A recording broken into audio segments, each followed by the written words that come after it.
మంత్రి Lokesh red book అమలుపైన కీలక వ్యాఖ్యలు చేశారు. వైసీపీ కొంతకాలంగా రెడ్ బుక్ గురించి చేస్తున్న వ్యాఖ్యలకు క్లారిటీ ఇచ్చారు.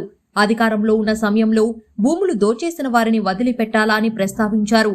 రెడ్ బుక్ లో తప్పులు చేసిన వారి పేర్లు ఉన్నాయని, వారికి శిక్ష పడేలా చేయటం ఖాయమని స్పష్టం చేశారు. అన్న క్యాంటీన్లకు డబ్బులు లేవని చెప్పిన వైసీపీ సర్వేరాళ్ల కోసం భారీగా ఖర్చు చేశారని ఆగ్రహం వ్యక్తం చేశారు.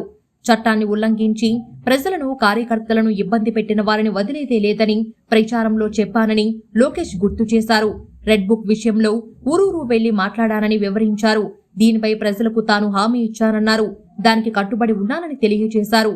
అందుకే ఎన్నికల్లో ప్రజలు మాకు మంచి తీర్పు ఇచ్చారని పేర్కొన్నారు. గత ప్రభుత్వం చేసిన కొన్ని అంశాలపై యాక్షన్ తప్పదన్నారు.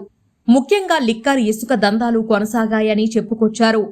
మాజీ మంత్రి జోగి రమేష్ కొడుకు వ్యవహారం గురించి కీలక విషయాలు వెల్లడించారు మంత్రి. అగ్రిగోల్డ్ భూమి పత్రాలు తీసుకుని ఫేక్ పత్రాలు క్రియేట్ చేసి ఆయా భూములను సొంతం చేసుకున్నారని తెలిపారు.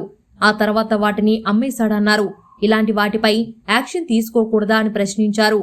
ఇంకా లిక్కర్, ఇసుక దందాలపై చర్యలు తప్పవంటూ లోకేష్ క్లారిటీ ఇచ్చారు. వైసీపీ ఎమ్మెల్యేలు పేద ప్రజల కోసం ఎవరు పనిచేస్తున్నారు అనేది ప్రజలు పరిశీలించాలని తెలిపారు. మంగళగిరి నియోజకవర్గం చేనేత వర్గాలకు జీఎస్టీ తొలగింపుకు కసరత్తు చేస్తున్నామని మంత్రి లోకేష్ పేర్కొన్నారు. మాజీ సీఎం జగన్ ఢిల్లీలో ధర్నా సమయంలోనూ రెడ్ బుక్ పాలన సాగుతుందని విమర్శించారు.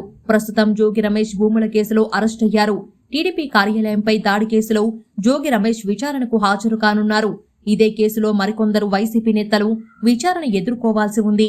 ఇక కొడాలి నాని, వల్లభనేని వంశీపైన కేసులు ఉన్నాయి. దీంతో రాజకీయంగా రానున్న రోజుల్లో చోటు చేసుకునే పరిణామాలపైన ఉత్కంఠ కొనసాగుతుంది.